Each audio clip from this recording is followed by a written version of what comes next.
Assalamualaikum warahmatullahi wabarakatuh. Selamat pagi anak-anak. Hari ini kita akan melanjutkan pelajaran yang pertemuan kemarin, yakni beriman kepada hari akhir. Kemarin kita sudah mempelajari tentang apa pengertian iman pada hari akhir. Kita sudah mempelajari tentang dalil atau bukti akan terjadinya hari akhir atau hari kiamat yang tertuang pada Quran surat Al-Hajj ayat 7. Dan kita sudah mempelajari macam-macam hari kiamat, yakni ada dua, kiamat sugro dan kiamat kubro. Yang mana kiamat sugro adalah kiamat kecil, yakni dialami oleh sebagian manusia saja. Contohnya misalnya bencana alam, gempa bumi, atau juga bisa meninggal dunia. Meninggal dunia itu termasuk kiamat sugro. Dan ada kiamat kubro, yakni kiamat besar-besaran yang akan terjadi pada seluruh umat manusia dan seluruh alam dunia dan seisinya. Itu adalah kiamat kubro. Di sini kita akan mempelajari tentang kiamat kubro. Jadi kiamat yang dialami oleh seluruh alam dunia. Bagaimana gambaran peristiwa dari kiamat kubro atau hari akhir tersebut? Yang pertama, pada hari akhir tersebut akan terjadi gempa yang sangat dahsyat. Hal tersebut tertuang dalam Quran surat Al-Zalzalah ayat 1-2 yang berbunyi Bismillahirrahmanirrahim, Ila zulzilatil ardu zilzalaha wa akhrajatil ardu athqalaha, yang artinya apabila bumi diguncangkan dengan guncangan yang sangat dahsyat dan bumi telah mengeluarkan beban-beban berat yang dikandungnya. Jadi nanti ketika hari kiamat akan terjadi gempa yang sangat dahsyat sehingga bumi mengeluarkan seluruh isinya. Gambaran peristiwa hari akhir selanjutnya, gunung-gunung meletus bagai kapas penerbangan. Hal tersebut tertuang pada Quran surat Al-Qari'ah ayat 5 yang berbunyi Bismillahirrahmanirrahim wa takunul jibalu kal'ihnil manfush, yang artinya dan gunung-gunung seperti bulu yang dihambur-hamburkan.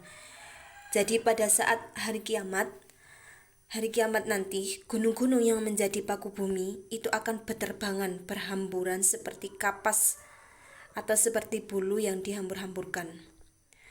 Gambaran peristiwa selanjutnya, pada hari akhir atau hari kiamat, benda langit akan mengalami kehancuran. Jadi benda langit mulai dari planet, mulai dari bulan, bintang, seluruh benda yang ada di langit akan mengalami kehancuran.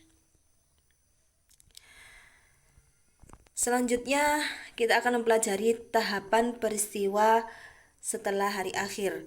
Jadi setelah peristiwa hari kiamat nanti akan terjadi beberapa tahapan peristiwa yang akan kita jalani. Yang pertama, kita akan masuk ke alam barzah. Jadi ketika manusia mengalami kiamat sugro, mengalami kematian, nanti manusia akan dipindahkan ke alam barzah atau istilahnya alam kubur. Di alam kubur nanti kita akan ditemani oleh amal yang sudah kita lakukan selama kita hidup di alam dunia. Apabila amal kita baik, maka kita akan ditemani oleh sesuatu yang bagus-bagus, yang baik-baik, yakni amal baik kita. Apabila amal kita buruk, maka kita akan ditemani oleh amal keburukan kita. Makanya selama kita hidup di dunia, kita harus banyak-banyak melakukan amal baik, karena nanti di alam barzah amal kita yang akan menemani kita. Yang kedua, setelah alam kubur kita akan mengalami yaumul ba'ats. Apa itu yaumul ba'ats? Yaumul ba'ats adalah hari dibangkitkannya manusia dari alam kubur. Jadi setelah peristiwa hari kiamat, yaumul ba'ats ini akan terjadi setelah peristiwa hari kiamat. Setelah peristiwa hari kiamat, seluruh makhluk yang ada di alam kubur akan dibangunkan kembali. Hal tersebut disebut dengan yaumul ba'ats. Setelah dibangunkan, maka kita akan dikumpulkan di padang yang sangat luas yang disebut dengan padang mahsyar. Jadi itu disebut dengan yaumul mahsyar. Yaumul mahsyar adalah hari di mana kita dikumpulkan di tempat yang sangat luas atau istilahnya di padang mahsyar. Setelah kita dikumpulkan, kita akan mengalami peristiwa penghitungan amal. Yang hal tersebut disebut dengan yaumul hisab. Jadi yaumul hisab adalah hari di mana amal kita diperhitungkan. Jadi amal kita di dunia itu diperhitungkan pada hari yaumul hisab. Setelah amal kita diperhitungkan, amal tersebut akan ditimbang, yang disebut dengan yaumul mizan, yakni penimbangan amal manusia. Itu disebut dengan yaumul mizan. Dari yaumul mizan tersebut nanti akan ditemukan amal baik dan amal buruk.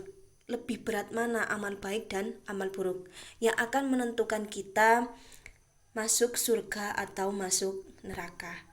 Itu adalah tahapan-tahapan peristiwa alam akhirat, yakni setelah kita mengalami peristiwa hari kiamat atau hari akhir. Maka ada beberapa peristiwa yang akan kita alami, yakni alam barzah, yaumul ba'as, yaumul mahsyar, yaumul hisab, yaumul mizan, yang nanti akan menentukan kita masuk surga atau masuk neraka.